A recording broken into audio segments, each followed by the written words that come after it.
Okay, in this video we're going to have a look at fermentation, and fermentation involves the production of alcohol from sugar. Okay, and we can show that in a reaction.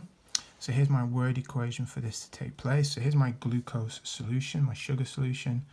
I need the presence of yeast, and the reason I need yeast is that yeast contains enzymes. Remember, enzymes are biological catalysts that allow this conversion to take place. So they will turn the glucose into alcohol. Ethanol is the alcohol, releasing carbon dioxide as they do that.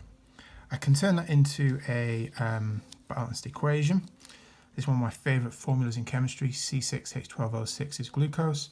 Here's the ethanol, and the carbon dioxide is being produced. We need to look at some of the conditions for this fermentation process.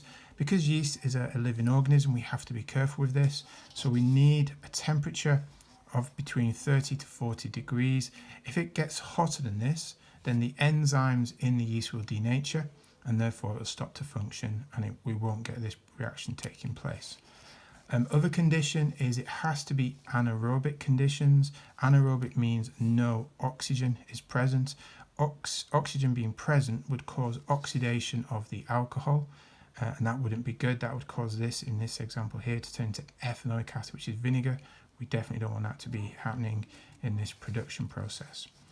And the final couple of things you need to be aware of is that when the alcohol level reaches about 10 to 20%, then the yeast is actually killed off, it stops functioning, and that means the fermentation reaction stops. We can't make levels of alcohol greater than these kind of percentages using this method.